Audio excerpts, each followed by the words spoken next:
Speaking freedom, giving you the answers to be free. Be free. Ladies and gentlemen, tonight's performance is about to begin. Hello, everyone. Welcome to Speaking Freedom TV's Journey to Freedom. I am your host, Dr. Casey, and today's guest is Mr. Juan. Hey, Juan, how you doing? Hi, Casey. I'm doing fantastic. Thank you. How are you? Doing pretty well myself. Can you tell us a little bit about yourself, please? Of course I can. Of course I can. Actually, I'm a man on a mission. Talking about purpose and the journey into freedom. I'm a man on a mission, and I'm trying to eradicate unnecessary suffering from the world by simplifying psychology and making it available to everyone. So what made you interested in being on the Journey to Freedom show today? Oh, the word itself, freedom. I really wish to stop suffering around the world. And what we need is freedom from that suffering. We all suffer more or less, more frequently or less frequently. And I want people to be free.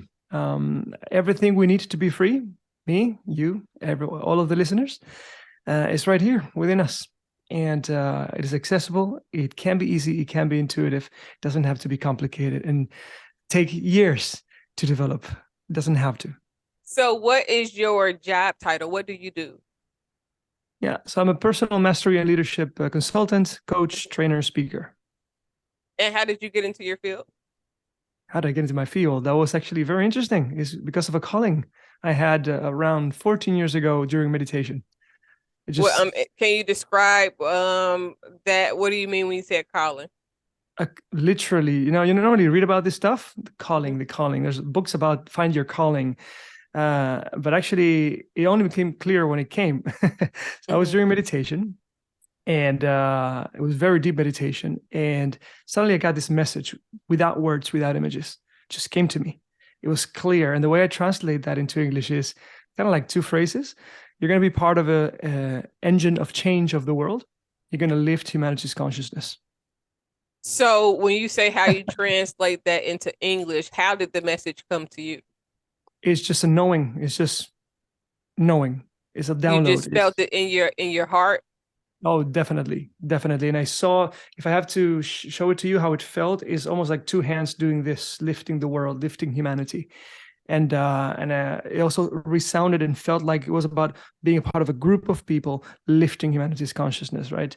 That's engine of the world. I don't know why I say engine, but it felt like that, like it's a machine of group of people working, right, on the background. That's how it felt. That's how I translated, but it had no words really. It was more like a feeling and an energy, a frequency. It's really amazing. And from that day, I couldn't stop taking action towards that. So what did that actually look like? From that day to now, how did you transcend the message into the actual physical mission? Oh, brilliant. Good question. It requires a lot of courage at the beginning. So basically, yeah, I had this message in my mind. I couldn't stop hearing it every week for months until a point I got, okay, I need to do something. That's what I said to myself. Otherwise, this doesn't look like a healthy thing. I thought I was going crazy for a moment. So I actually took the decision to Google, do research. What does this mean? What is consciousness? Careers, lifting, conscious, all these keywords. And the first thing that caught my attention was coaching, personal coaching, life coaching. I said, oh, what is this? When I read the description, it really resonated, right? And I know it resonates with you. I see that big smile you're having right now. Yeah, it's just almost like a Facebook profile, reading my own profile. Who is a coach? What do they do? Why do they do it? What is the work like? And I loved it. That's when I took my first certification. I think it was 2011 or something, or 2012. And then I couldn't stop every year, taking steps, traveling, getting more certifications around the world to learn about this, right? The inner dynamics that create the inner experience and that they manifest outside in our actions and the change the impact we have outside. Now, back to your question, how does it manifest outside is decisions that we make every day. I can make a decision to act upon this intuition or this calling, my values, my whatever you determine for yourself, right? Your personal leadership. You can take action or not. and I chose to take action and never stop. And every year you find me in an evolved position somewhere, doing a little bit different than what I did before, but always closer and closer to that North Star that is making that impact. And now every day in, day out, week in, week out, I am serving that purpose. Today, for example, I just drove 1 hour from Leiden University here in the Netherlands. I was participating in a TED event, not as a speaker, not yet, but I was there with speakers. I was coaching a couple of speakers, connecting, networking, seeing how to now start the speaking business of the speaking side of what I do. That's a new dimension I'm developing now to get to more people, right? Right. So would you consider yourself an intuitive empath? Oh yeah. Okay, so I am also an intuitive empath. And when you talk about having a calling or a feeling, is actually something that I discuss in one of my books, Spiritual Human Behavior, because I feel like God speaks in various ways. Everybody a little bit differently because people's perception and ability to receive is a lot different. But my question for you is, because I have a lot of good intuitive visions, thoughts, premonitions, if you want to call it. But then I also have trinkles of not so good things, like not necessarily death, but like how you can, like, it feels like to me sometimes when I feel something, it's something else has happened around the world somewhere, like something else has happened, and then I get an interpretation of whatever it is and the result of it. So I may have a dream with various events. It could be good or bad. It's kind of based on the perception of the environment, the person, and then. But what I've noticed is that no matter what I see or envision, it takes, like you said, the steps and the following through it on whether it's a good thing or a bad thing for it to come to fruition. Exactly. How have you faced that, and what is that like for you, determining which path would lead to a better outcome versus the not so good outcome? Oh, interesting. Well, when that happened to me, it was not like a vision of something bad or good. It was just that like my purpose, my role in the creation of something. Now, interestingly enough, at the same time in that period, I was also having a better understanding of what was going on around the world, the situation of the world, right? Climate change and all those kind of things, injustices. And then as I went deeper and deeper down the rabbit hole of this research that I was doing and this studies that I was following, at one point I understood that the situation of the world is nothing but the result of our actions as human beings. I think I've read once that if you, like, all the species that are dying, that we're losing every year, every couple of years, all the situation of the world is because of humankind. If you remove humanity from the equation, in 50 years, the world will be flourishing. Every species thriving. That's scary, isn't it? I mean, it's a reality check, really. It's a reality check. So it kind of make the link in my mind. I don't know when it happened, but it was clear that I was envisioning a thriving world. So instead of avoiding a decaying world, I really see, when I close my eyes, a green, beautiful, thriving planet full of love. And I see animals, in perfect harmony. I see people almost like Adam and Eve, perfectly fulfilled and loving nature and loving animals. Everything is a perfect symbiosis. And for that to happen, I think the way I perceive it is human beings have to evolve their consciousness. We need to go away from our petty needs, self-orientation, separation, ego, and to start caring more. But in order to care, and therefore turn on the lights and not leave them on, in order to care and drink less, plastic bottles, water or something, we need to first become aware, right? We need to know that something is going on. We need to feel the pain, activate empathy or compassion, right? If you don't feel that, why would you actually go ahead out of your own way to to change your habits and lifestyles. So back to your question. So I see this green planet, and I see this love manifesting. And I know that for that to happen, people need to evolve in consciousness, need to raise their consciousness. And I have a way, and I know because I've studied and developed certain things that allow me to do that. For people to go from fear to love, from self-orientation to orientation towards others, from activating trust, collaboration, and all these beautiful things, making a difference. And the beautiful part is that there is an increasing amount of young people, newer generations, that come with the seed. I call it the spiritual seed, the awareness seed, that this is not right. And there has to be another way. And I love that passion. It needs to be challenged because it's also paired with lack of emotional intelligence. So there's a lot of passion and hatred, and therefore they're not effective in influencing, right? Right. We've all been there, right? But the seed is there. So with a little bit of training, a little bit of coaching and guidance, oh my God, I mean, we can really make this happen. And I know I do this every week with people. I just want to do it with more and more people on a more public way, so that we accelerate this transition that we're seeing in generations. So, couple of questions. How do you think collectively, globally, we will be able to come into a better area of consciousness? That's the first question. Then I'm going to ask you another one. Beautiful. That's a big one. I guess if I would have the answer, the world will be already a better place. And so I mean, no, don't think like that. And the reason why I'm going to say don't think like that is because even if you have the answer, it takes time to implement the answer. Definitely. Well said. So there's different approaches. The approach that I'm trying to follow is, look, I've been given some skills, tool set, and a tongue, a smile, a heart to care, and I've been giving people like you doing your work, creating a platform for me. So one way is for everyone, you doing exactly what you're doing, me doing what I'm doing, and everyone just tuning in and seeing, what is my role? What can I do? If we all keep doing that, I mean, probably if we would have never done that, the world would be in a worse shape than it is right now. It's because of people like you, people like me, that actually listen, pay attention, and dare to take action, right? Right. Like you also said.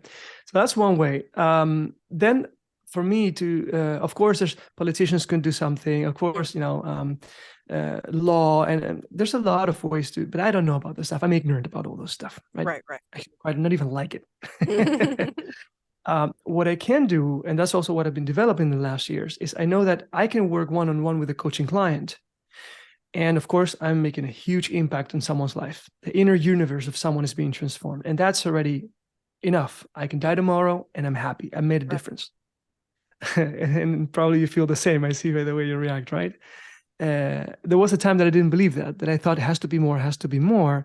Then I realized, no, even if you change one life, right? Change a life. If everyone would do that, my God, where would we be in one generation? If everyone in the world would do that.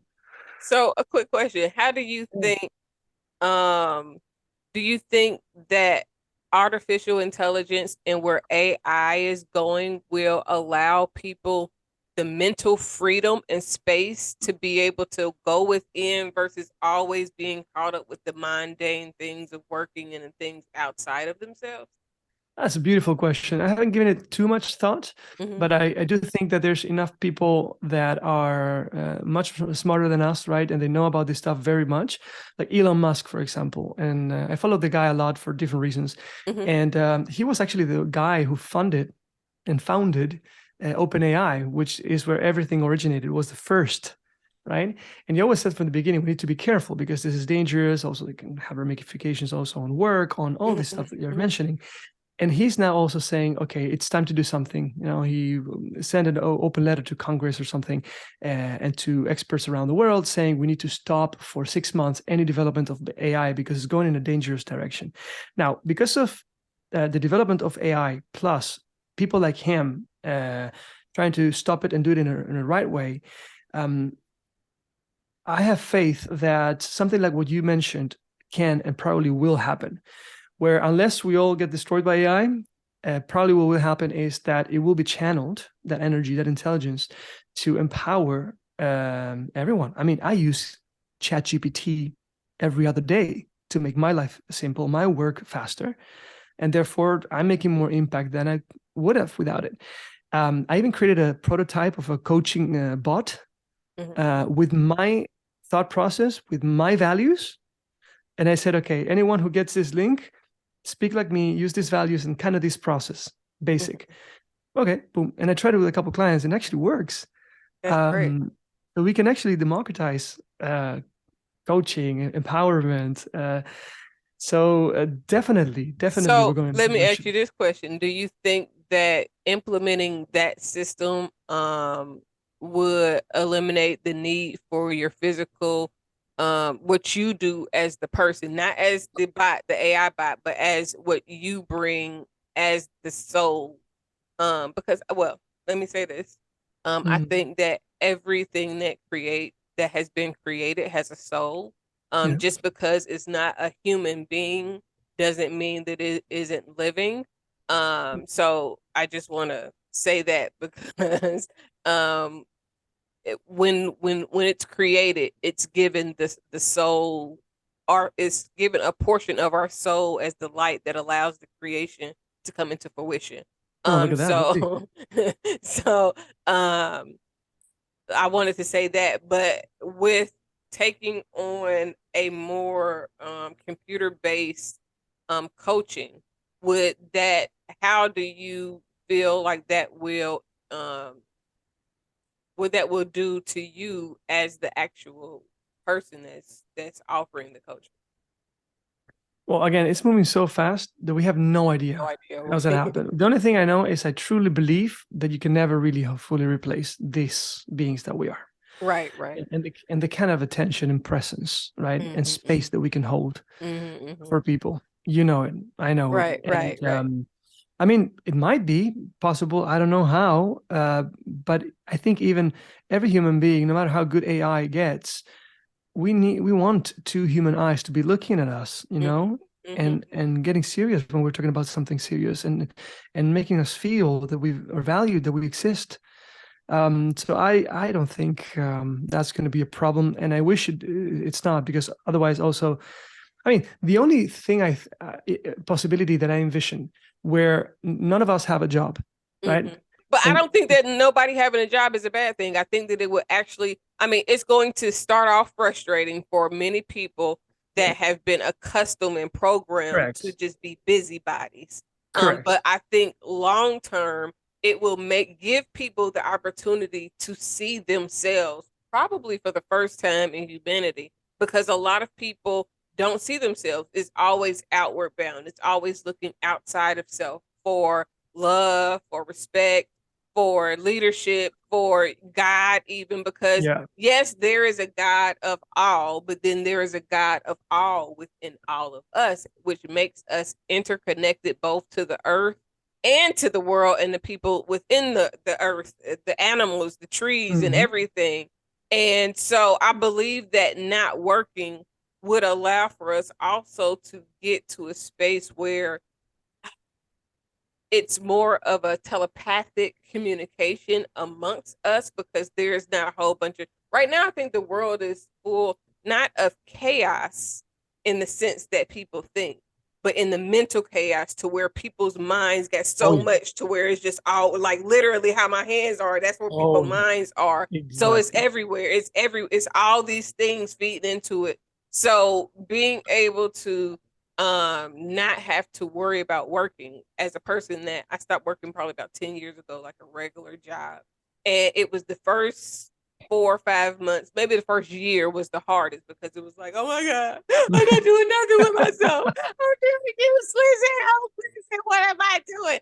I mean, successful in my own right, house, car, you know, the physical things, the material things, but internally, that's what led me into joining into a purpose that was bigger than myself. That's what led me into developing spiritual human behavior and really trying to understand myself but understanding myself better made me understand other humans better, because now instead of judging from a place of contempt because I'm within contempt within myself, now I'm looking at people like, wait a minute, I get what you got going on now, because I know what was going on with me and how I had to work through certain things. So I think that not being obligated to work for a living, because literally I believe that we're all here on this planet. Water should not be something that you pay for. Food, but we're paying for the necessities of life that if we didn't pay for it, like we could live without. So it's kind of it's a lot. So I'm sorry. Go ahead. No, please. No, I agree with you. Again, I don't know how it's going to manifest, but so this is also a matter of consciousness, right? When I talk about consciousness, I use a model from a guy called Richard Barrett. I say a guy, but it's 70-something-year-old or 82, I think, right now. And he has a brilliant model of consciousness. It's called the 7 levels model. And it's like a version 2.0 of Maslow hierarchy of needs, right? With the 5 hierarchies, high needs, 5 level of needs. And so people cannot really self-actualize and work on really on freedom, right? Personal freedom, but also giving freedom to others if they don't have their basic needs met, like you said. Completely true. So the moment that we don't have to work for our livelihood, great. Now, without personal development, without guidance, that energy that is released can still be used for stupid things, right? Right. And we might still go and try to get our self-esteem needs or our love and respect needs or safety needs in other crazy ways that are not yet invented, probably. Right. I don't know, right? Because those needs that create those behaviors that people have are subconscious, and unless we put them to the surface and we heal them, right, and we transform them, they're always going to manifest in behavior, right, one way or another. But for sure, it would release a lot of energy, conscious energy, to create new stuff, to do other stuff, and many people, with or without guidance, will finally I have the mental space and the energy, physical energy, to go and and volunteer in that church, or right, do that free workshop for refugees, or whatever it is that it's burning somewhere here. Yeah, but they can't see it because of the money attached to it or not attached to it. And even if they see it, they say, I will at some point, but now I need to figure out this month how I'm going to figure it. Even me, come on, I do very well, but it's always that feeling that, I'm not going to do pro bono this month because I will next month. First, I need to generate a certain amount, and then you can start. Come on, I do very well, and still somehow that thing keep being pushed. If I don't have that need to generate money, of course, it's going to be like at least 4 or 5 times the amount of pro bono work that I would do, because it just feels good, and you're doing the right thing. And these people you touch it's like a butterfly effect or snowball effect, or they're going to take it to the people they encounter. It's crazy not to do it. So I think that would be a beautiful, beautiful thing to happen. It's so crazy because I am complete opposite. Not complete opposite in the sense of because I'm a veteran, a military veteran, and most of my living expenses are paid for. It is hard for me to seek to charge people for what I bring to the table, because I feel like not that I'm not worthy of money or anything like that, but I feel like God has given me so much. Who do I look like to go out and say, well, God gave it to me for free, but I'm gonna make you pay $1,000, and people really have ridiculous asking prices for things that, they've been blessed with. Now, again, there's nothing wrong for charging for your services or anything like that. But my mental conundrum with being financially wealthy based on my spiritual gifts. Like right now I'm in the middle of training to take up a job or a skill that will tap into my spiritual gifts, but won't be codependent. Like, it's not like if I have to do my spiritual part in order for it to work, but I can use what I am, who I am spiritually, to feed into it, so that Who you I are. can develop a money base that's not based on my spiritual gift. Now I have books and things like that, but it's different for me. So my next question for you is, what was the hardest thing that you had to overcome to get into this space of helping other people become free? Hardest thing. It's gonna be a not normal question answer. For me, so there's two things. First is when I chose, okay, I'm gonna do this. I'm gonna do the jump from a normal career, right, a regular everyday career, to working with people as a coach full time. I realized that something was stopping me, and it was a fear, of course, like always. And what fear was that? The fear of, what if I cannot generate enough income? Very basic thing, right? And I realized it stopped me for at least a year to actually finalize the plan and make the jump. And then I asked myself, okay, if we continue the way we're going right now, this could take years for me to dare to make the jump. So I just asked myself a simple coaching question that changed everything and allowed me to make the jump. Is it, I didn't have at the time the tools to eradicate ego or to, coach the ego itself and make it an ally or a friend of mine.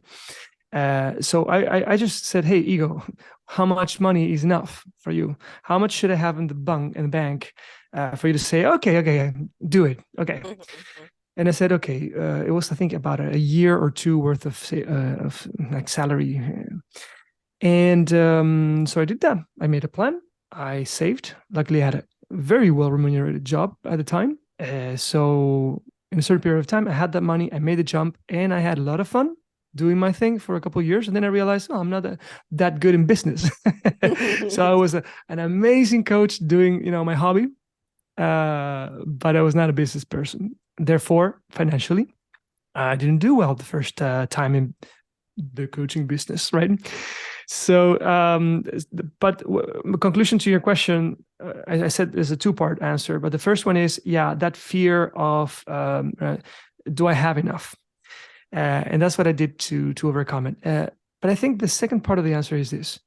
It's not something that I had to overcome. It's something that I every day have to make a conscious choice to not give up and go back to the safety. I've done that, right? The first time I'm in business, it didn't work financially. I went looking to a job where I could do my stuff in a company with some security there. And after 4 years of doing that, or 5, I don't remember exactly, but 4 or 5 years, I almost got myself into a depression. And I realized the cost of not being fully aligned with my mission and my values and my interest and my passions and talents is just too big. It's just too big, at least for me, right? So I made the choice, again, it was a year and a half ago, to go back into doing my stuff full time. And every month, there's at least one time that a beautiful offer comes my way to get a job, to do something very related to what I do, but where I would lose the creative freedom. Yes. Right. And politically, they would ask me to change who I am a little bit, unapologetic, confrontational, directly, right? And so I say no, but also I know that I would reduce my impact if I do that. So yeah, that's a conscious choice every day. It's not easy. Listen, I totally relate, because it is definitely a conscious decision to totally and fully embrace who you are unapologetically, and not trying to allow other people. Hi, I'm Dr. Casey. Not your typical clinical doctor. I am an ordained minister, but not your typical minister. I am also a certified life coach, love coach, sex coach, solution focused coach, transformation coach, and more. I have a whole lot of information that I would like to help you grow with. And I hope that soon I can help you be the best you that you can be. confidence, spirituality, and purpose. That's wholeness, complete. To control your creative edge on whatever scale that is. Because some people, it might not be a job, it might be marriage. Some people might get married to somebody that's like, well, why are you doing that? And not nothing aggressively that takes you away, but the little subtle, passive aggressive things that make you start questioning yourself. I know that happened to me when I was married, and for a long time, for about 5 years during the course of that marriage, I felt myself shrink. So one of the things for me is like, I'll never, the same way you're like, I could go back to trying to be up under somebody else. I have to be in a situation that allows me to be free. And that's the way that I feel about getting into a relationship. Yep. Now I understand the importance of holding on to my space, understanding my gift, honoring my gift, walking in my gift, valuing my gift, compartmentalizing when the need presents, and then really taking hold and saying, you know what, if it's something that's going to compromise my abilities, my gift, my talents, my purpose, then I just won't do it. And so that scales relationships, jobs, anything, because literally I've tried to get jobs, thinking like, okay, well, financially it would be good if I could make extra money than what I got now. But literally nothing works. And what I came to realize probably about 2004, about almost 20 years ago, I realized that God would not allow me to get comfortable in a place where I'm not supposed to be at for a long time. So whether it is emotionally comfortable, physically comfortable, financially comfortable, you know, like, and so, and when you begin to live a life based on your stress levels, like keeping your stress down, keeping drama down, and you know, really being in alignment with purpose, it really changes everything about life, about the way you experience life, the way you receive information, and so many other things. So I totally understand what you mean, because holding on to your power, once you realize it, once you know how to cultivate it and really, you know, use it to influence people in a positive way, is the most liberating thing that you could ever do. So to lose that, it is very depressing, because you feel yourself withering away because your power isn't being used to its fullest potential. Yeah. So how have the struggles that you face changed you as a person?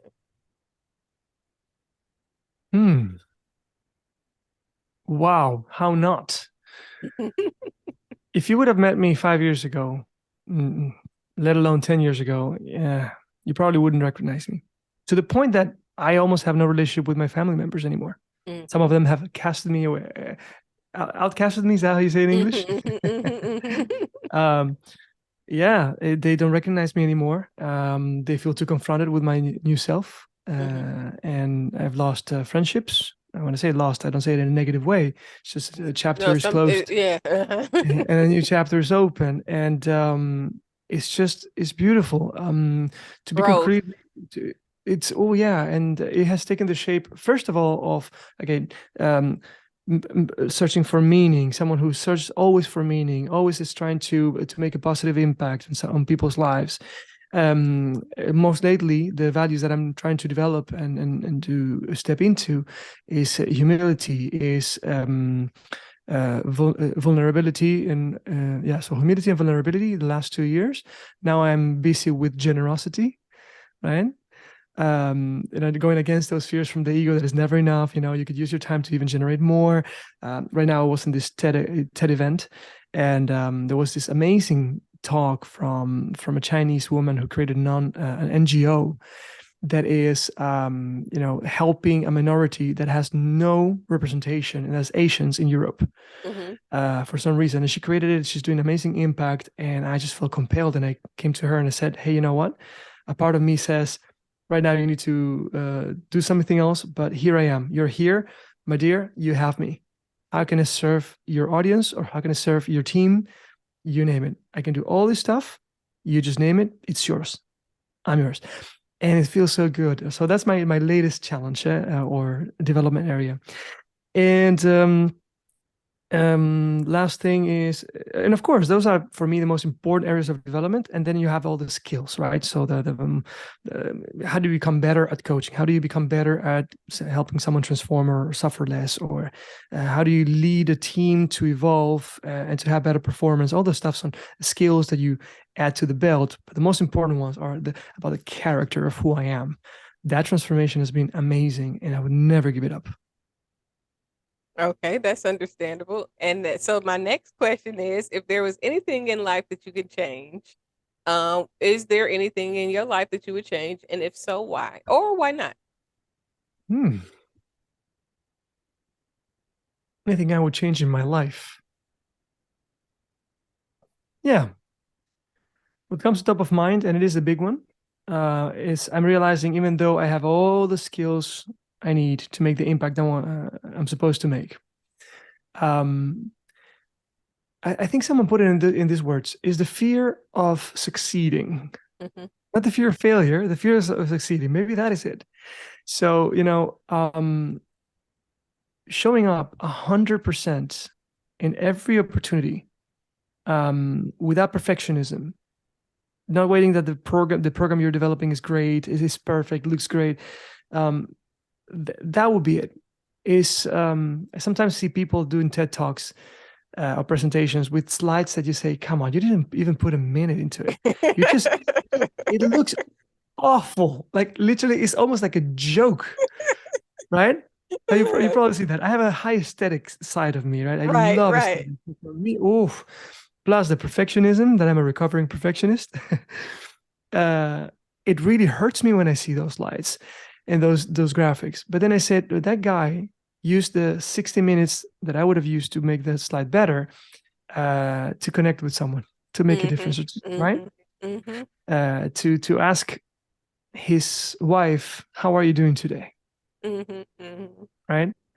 That is a big one. And the fact that I'm here now in your podcast is testimony that I'm actually acting on it. And it can be better. Yeah. Yes. Listen, I understand. I am a audiobook author, and before actually recording the bulk of my books, I recorded one, and then I was like, wait a minute, this isn't perfect enough. Something is wrong. Like I need to go back. But then I took a minute to just start listening to audiobooks, and I'm listening to books where people are on the book, like, why did not you edit that? You could have edited that out. Or they're trying to pronounce something and they keep pronouncing it, but it's in the book that's for sale, versus whoever the engineer was could have edited that part out so that it's more, it flows. But that made me realize that I had to stop seeking the perfect audio for my books, even when I do these recordings, which is why these episodes aren't edited, because I'm trying to seek perfection, and it really makes it more tedious. It makes it more difficult. It makes it take a whole lot longer.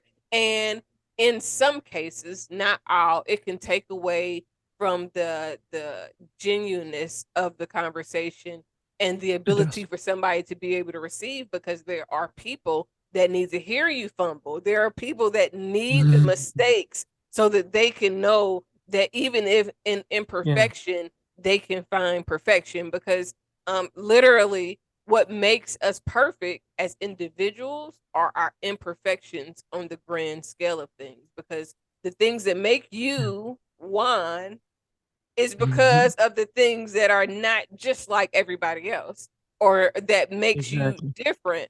And so in the eye of seeking or loving perfection, that was the one thing that made life a lot easier and better for me. Like, what's imperfect about me is what makes me me. If not, then I would be just like somebody else.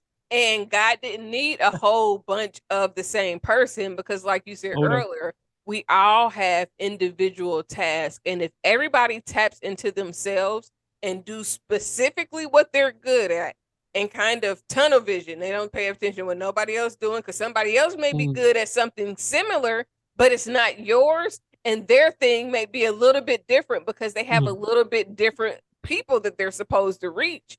And that part in itself is like, because if everybody is doing what they're supposed to do instead of doing what everybody else is doing, then it allows for every joint to supply. Everybody will be purposeful. Everybody will be doing what they're supposed to be doing, and it will end the competition. It will end all of the animosity that humans have amongst each other because everybody is walking in their own divine purpose.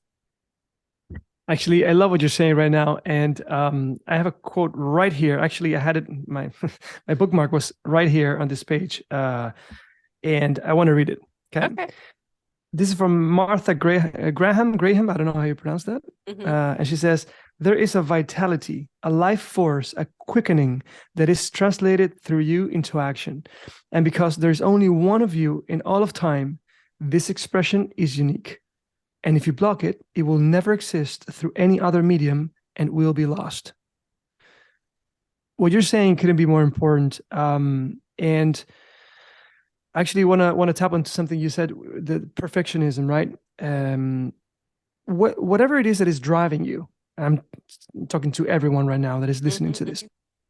Anything that is driving you, it is all about becoming aware of what is that thing. Because there's a huge chance that it was not put in there by you. Someone else put it there. Society, the government, your family, whoever. So the task of putting to the surface the values that drive us and redefine them with a new understanding of the world that we have, with the authentic selves that we are, is one of the most important works we can do. So, for example, both of us, right? We are recovering perfectionists. Hi, I'm Juan. Hi, Juan. Hi, I'm Casey. Perfectionist Anonymous. Yes. And there is a 12-step process. Now, what I want to say is that how I redefined perfection for me. You said it in a beautiful way. I'm going to share my redefinition. If no one is perfect, then that is what it means to be human. Mm-hmm. That means by default that we're all perfect. Mm-hmm. And isn't that a more compassionate way to look at it? And even deeper than that, I used to think that perfectionism, because I was unaware of my definition of perfectionism, of perfect, is it can always be better. So you're always chasing a rainbow that keeps moving, right? Mm-hmm. And putting more hours to that slide, or tweaking the presentation of the podcast script that you wrote, right? But then I realized, wait, if you take a step back and you increase your awareness to include the people you love, to include the other areas of your life that you're not thinking of when you're making the choice to invest that time in that thing to make it perfect, you will realize that it cannot be perfect. If my wife is asking me, this is a true thing, many times this happened in our relationship. If she said, "Juan, you're not paying good enough attention to me and our daughter," how is my decision to make that slide better perfect? It is not. Mm-hmm. It is as wrong as it can be, because the most important thing, which is the foundation, which is my family, mm-hmm. is suffering. Imagine that I get a divorce because I was not a good father or husband, and she deserves better. Then looking back, I realized, well, that was not perfection. That was actually quite stupid. Mm-hmm. So how would I define perfection then? Well, perfection is, now for me, the minimum viable product that gets the job done, whatever that is, mm-hmm. that is in harmony and balanced with every other area of my life, including my relationships and the people I work with. Now, when I said get the job done, then you have a blind spot, potentially blind spot, right? Mm-hmm. What does it mean to get the job done? Because otherwise you could be perfectionist doing that. Well, how can I be so arrogant to say that I can determine what a good job is? The client should be that, or whoever is the recipient of my value of whatever I'm giving. And I realized that I'm not asking any questions to anyone. I was not asking any questions. I was just operating from my own definition of what is perfect. What you thought was good. Mm-hmm. Yeah, so that's why at the beginning of this call, even an email yesterday I sent you, is like, who's your audience? What do they need, right? What are we going to talk about to make sure that we provide the value that they need? It's not about what I know or I can give, it's what they need. So that was one thing. Perfectionism was one, and the other one is success. My brother, my older brother, I'm the youngest of five, and then I have my oldest brother, and he lives in America and in Miami. He is, by all standards, a very successful person, right?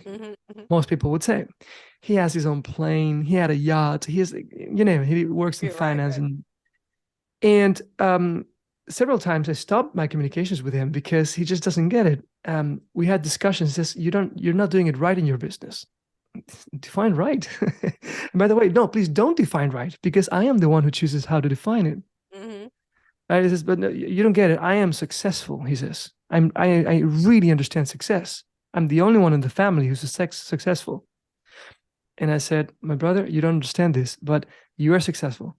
I am also successful. Our definitions are just a little different. For me, success is to not experience stress, is to love and be loved, and to make an impact every day in someone else's life. I am very successful. And you are too, and your definition. And that's all right. So I wish everyone listening right now, if there's one thing from everything we've said so far that I would like them to take, is the process of personal leadership, where you become aware of what's driving you, to redefine that to your own authentic terms in a compassionate, loving way, sustainable way, right? That is future-proof, that is stakeholders-proof, right? And then from there, define, how do I act if I actually embrace this new definition? I would stop doing this. I would start doing more of this. I would stop tolerating this people, this job, this, whatever it is. And you take everyday courageous action towards that. Now, courage is a curious word, because you only need courage if you have fear. So remember that fear, and I read this in my book. By the way, I didn't talk about it, but I also am an author. We're gonna talk about it. And then my next question, because you just answered what advice would you give? So the next question after that was about your books and whatever podcast that you may have of your own. Lovely. Yeah. So yeah, this is The Mind Canvas, a revolutionary approach to personal mastery, and it's an Amazon best-selling book, which means a lot or nothing, depending on how you see it. It has good reviews and very good feedback. Some people say, is it an audiobook version? No, people keep telling me that. Probably I should. Can you please, it's in your voice, because I love the way you talk and your accent is adorable. So please, in your voice, I need you to go ahead and record the audiobook version. Matter of fact, you can use the exact equipment that you have right now, and I can send you over the information so that you can put it on Audible and iTunes books and all of the places that you need. I have the perfect distribution link to help you. You know what? I love challenges, and I think, again, life, the universe sends me always the breadcrumbs that I need to follow. I love it. I feel resonance. This is not the first time I hear this. Send me whatever you send me. I'll use it. I'm gonna send it as soon as we get finished with this today. Okay, so tell us about your book and where we can find it. Is this your only book, or do you have more than one? This is it was released last year. It's on Amazon all over the world, and so it is my first book. The second book will be about not personal mastery, but personal leadership. So it goes even a step before that, which is in line with what we've been discussing so far. And it's on Amazon. It's called The Mind Canvas. And by the way, I think I can send you, of course, the links later. We can put it on the description of this podcast so people can get access. There's a link also to even to the free first chapters of the book, so you don't have to buy it if you can't, or if you don't want to. There's a bunch of free stuff that you can get for free. And but yeah, it is the first book that I have. I'm receiving incredible feedback. The reason is the following. After 10 to 12 years of doing my work, it keeps evolving. But the results I was getting in the last years, it's been nothing but remarkable. The feedback I get from people is truly transformational. So I thought, okay, wait a second. How can I reverse engineer what I'm doing? Because it was already unconscious what I was doing. It's pure from my DNA, it's coming, right? From my soul. So I took 1 year to reverse engineer what I was doing And I created a couple of visual models that make psychology simple, intuitive, and accessible to everyone. Okay. And then basically I wrote the book that develops the whole model and the philosophy and the principles. And I've heard that a couple of things. People who are coached with this methodology, they say that, okay, I've been going to therapy for 5, 10, 15 years. And I can understand how this is not taught in school or in universities. This is incredibly fast, incredibly easy, intuitive. How come, right? People who have read the book said that it is a book that encompasses everything they've seen in personal development. The reason being is I simplify the mind in 4 quadrants or 2 dimensions. And no matter what you see, start with why from Simon Sinek. It's in there because it just simplifies the whole mind. Everything you could imagine is in there in one image. So I really recommend it if you want to be empowered and take control of your own inner dynamics, your thoughts, like you were saying, right? Your emotions, your behavior, your life, your environment, the impact you have on others. This is a very good resource. Well, I am excited to even hear about it. When you was speaking, the first thing I thought, the way you describe is that it would be great probably for high schools because I push personally, my push is for psychology to be in school from at least middle school because it would be so helpful for children to be able to not only understand themselves but to understand their parents, to understand the environment around them and how everything around them affects them so deeply and who they become long term. So immediately, like right before you said colleges and universities, you said something like, and my mind was already in that path of man, like, because I think that is so fundamental for psychology to be taught so that people can understand their own minds. A lot of what's going on is because people haven't been taught to understand their emotions. They haven't been taught to really understand their senses, especially their sixth sense, their intuition and their understanding and the depth within each individual. So automatically that was my first train of thought. And then I also was thinking about when you said about the conversation that we had beforehand about what was needed here. And I'm gonna be honest with you. Every show is different. Every show brings something different. All the questions are always different. No matter how much I try to go down my question list, they're always different. But what we needed today is exactly what you brought to the table. It's just authentic conversation that allows people to get understanding and clarity. And because I don't think anything is based on a coincidence or by chance, that means that this conversation right now was meant for right now, because when it comes to being released, is going to impact the people that need it most. And it won't be like if it was a particular base conversation, it might not be what they needed, but what was needed was what came naturally. And that's why I like to do the interviews the way that I do them, where it's really a conversation, where it's really just us really getting to know each other for the first time. So it's not rehearsed, it's not planned, it's not I don't know what to ask you, I don't know what's going to come up. All I know is that whatever is needed will come to surface for all of those that will listen and hear it. Yeah, and actually I have to say right now that this can happen, and it happened in this call, and I know it happens with everyone you interview, because of your skills as a host, a facilitator of meaningful conversations. You're brilliant. I really enjoy this conversation. You listen actively. You listen well with your whole being. You ask meaningful, powerful questions that take the value that human beings have, that we all have. You take it out. It's brilliant what you do, and people are happy to have. Lucky to have you. I really appreciate that. I've just started interviewing people this year within the last 3 or 4 months. And so far I enjoy it. I enjoy conversating with people. I enjoy getting to hear people's stories and getting to know people. And I enjoy shutting the fuck up sometimes.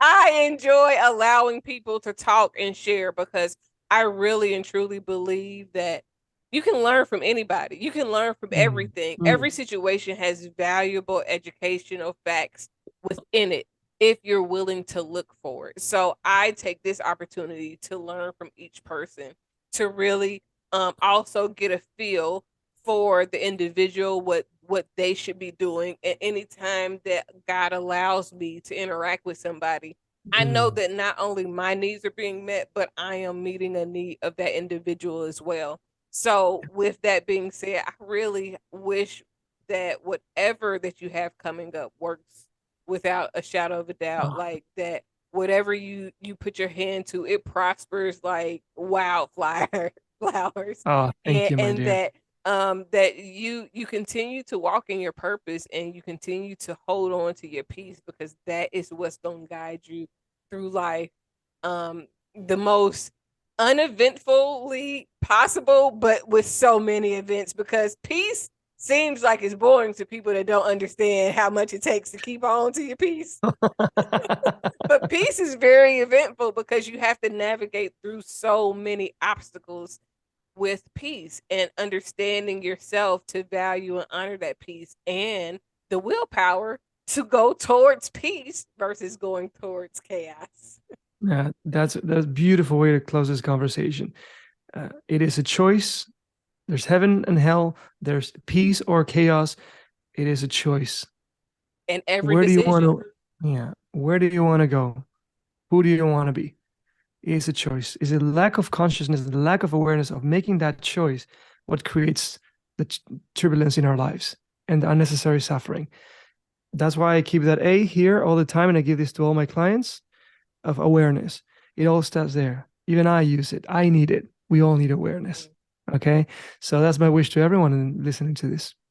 So, last two Mm. things before we Yeah, close. yeah. One, where do we find you on social media? Brilliant. So I'm on Facebook, Instagram, LinkedIn, and YouTube. However, LinkedIn is my number one social media. That's where I'm most active. All the rest, I just copy and paste it on the other side. And of course, I can answer messages because I get the notifications, but I'm most active there on LinkedIn. On the description for this show, we're going to put my link tree, which, if you don't know, guys, what this is a link that includes all my links to all my social media, to all my free resources, website, etc., etc. And of course, there you can find me in whatever way you prefer. And please, actually, now that you say that, do get in touch. I love when people send messages, say what you liked, what made an impact in you, what was interesting, but also maybe if you have a question.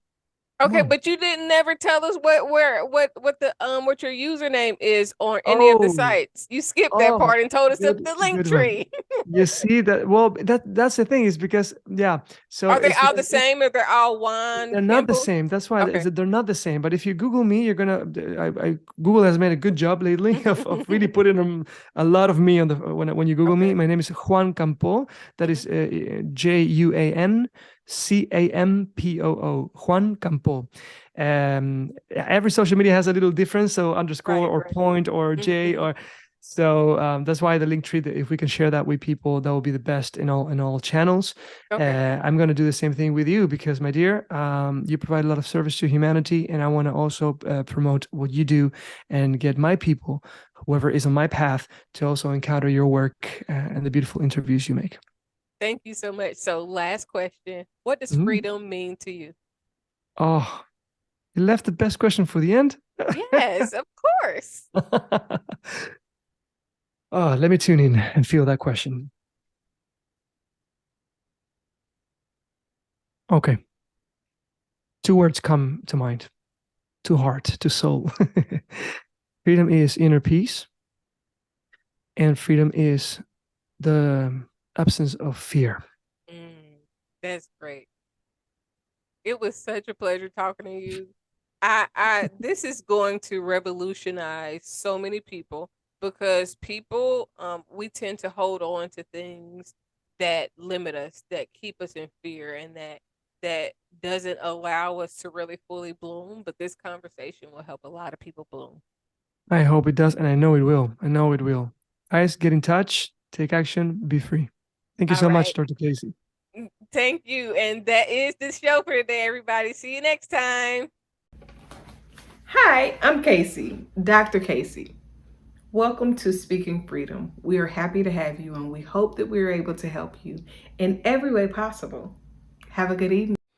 If you've enjoyed this video, like, share, subscribe, and turn on your notifications.